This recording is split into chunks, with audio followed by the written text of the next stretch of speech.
So what we do in America and around the world these days is make Christianity difficult. We make it hard. But really all we have to do is model the love that Jesus gives towards us. We just need to model him and then model that love to other people. Now, that sounds simple, but we are finite, we are fallible, we get grumpy, we get angry, we say terse words, we get upset, and we're supposed to model the one who is perfect. Now, what's happened with a lot of people in Christianity is they take the verse out of Philippians 2:5 and they run amok with it. This is what Paul said. He said, in your relationships with one another, your kids, your coworkers, your spouse, your dating partners, your parents, your neighbors, you get the drift. He says, in your relationships with one another, have the same mindset as Jesus Christ. And what is the mindset of Jesus Christ? Well, that's what we're going to get to. That's what I wanted to get to, because I was going down on kind of a grumpy road, and I knew that this was not good for the nurses and the doctors, my wife, anybody else around me, and it wasn't good for me. So I said, okay, what can I do, God? What do you want me to do? What do you want me to model? And I remembered Philippians 2:5 just from my own studies.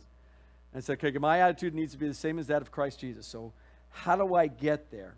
Well, I looked at what Jesus, how he expressed his love towards me and what I needed to express to others because I saw the weaknesses in my life. So think about where you're at right now and think about the areas where you do not express the love of Jesus to other people and the circumstances that that kind of runs into. You have a toddler who tells you no for the first time. How do you respond? You have a adolescent, maybe third, fourth grade, who learns some new words and starts speaking them at you out of anger. How do you respond? You have a teenager who says, I'm not going to do one thing you tell me to do. How do you respond? You have a coworker that says, does something and maybe stabs you in the back, or a boss that does that. How do you respond? We're supposed to have the same attitude as that of Christ Jesus. We're supposed to love people. You had someone hurt you in a divorce setting. Hey, that's really tough. You have a spouse who's done something and hurt you bad. I'm supposed to still love them as Christ loved the church? Yes, we are.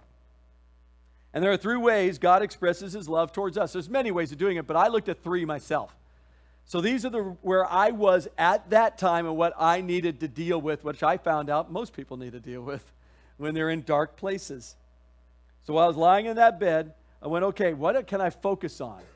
What are the things that I need to focus on? Because I don't want to be like these other people who are yelling at the nurses and doctors because they're in a bad place health-wise, and so they're terse, and you're literally yelling at nurses and telling them they're idiots and that kind of stuff, which they don't need. It takes the spirit right out of them. If you can encourage a nurse or a doctor when they're in the hospital and you're there, my goodness, their spirit about you changes drastically.